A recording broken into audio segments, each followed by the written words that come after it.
मित्रों, मेरा नाम रहमान है और मैं उत्तर प्रदेश का रहने वाला हूँ। आज मैं आपको मेरे मित्र के साथ घटी एक सच्ची घटना पेश करने जा रहा हूँ। मेरे मित्र का नाम वसीम है और हम बचपन से ही बहुत अच्छे दोस्त हैं और हमारी हर एक बात एक दूसरे से शेयर करते हैं। हम जब कॉलेज में आए थे तब उसकी सगाई हो गई थी। वो उसकी मंगेतर से, जिसका नाम रेशमा था, से बहुत प्यार करता था और वो दोनों रात भर मोबाइल पर बातें करते रहते हैं।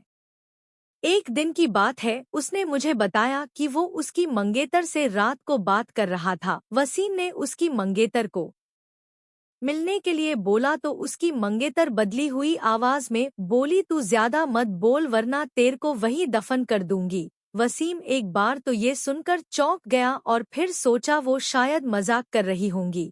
फिर वसीम भी उसको मजाक में बोला, क्या कर लेगी तू मेरा, देखते हैं। तो वो फिर बोली, आज रात देख तेरे साथ क्या होता है। यह कहकर उसने मोबाइल रख दिया। अगली सुबह जब वसीम मुझसे मिला तो वो अपनी आप बीती बताने लगा।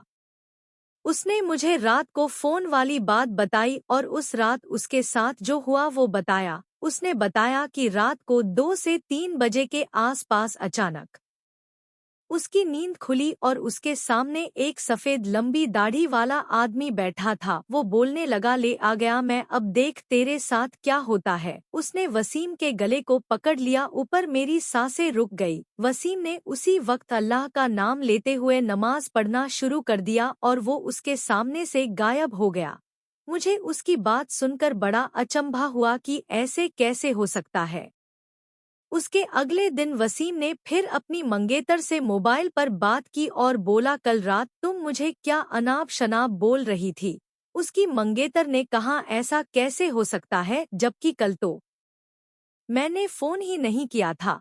ये सुनकर वसीम के रोंगटे खड़े हो गए और उसने तुरंत फोन काट दिया। उसी वक्त वसीम ने मुझे फोन किया कि उसकी मंगेतर की तबीयत खराब है और कल उसके घर पर चलना है। अगले दिन हम दोनों तैयार होकर वसीम की मंगेतर के घर गए। वहां हमने दरवाजा खटखटाया तो उसकी मंगेतर सामने खड़ी थी और बदली हुई आदमी की आवाज में बोली, तू फिर आ गया ना, तूने अगर अंदर कदम रखा तो यहीं पर तेरा जनाजा निकाल दूंगा। वसीम बोला कि ये क्या बोल रही है तू। वसीम आगे था और जैसे ही उसने घर में कदम रखा उसकी मंगेतर ने दीवार पर टंगी तस्वीर उतारकर वसीम के सर पर दे मारी। उसके सर से खून बहने लग गया। वसीम के ससुर और सालों ने उसकी मंगेतर को पकड़कर बिठाया। फिर उसके सालों ने वसीम के सर पर पट्टी बांधी। रेशमा के दादाजी ने बताया कि रेशमा को जिन्न का साया लग गया है। इस पर वसीम के ससुर ने उन्हें अपना मुंह बंद रखने को कहा।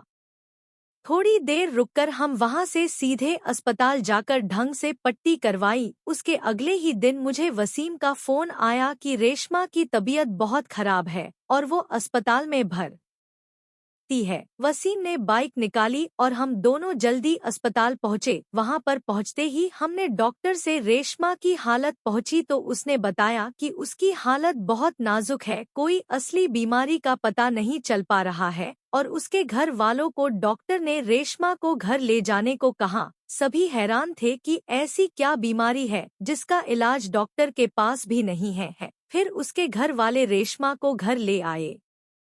रेशमा ने वसीम को बुलाया और कहा कि मैं अब ज्यादा दिन जिंदा नहीं रह पाऊंगी और तुम किसी अच्छी लड़की से शादी कर लेना।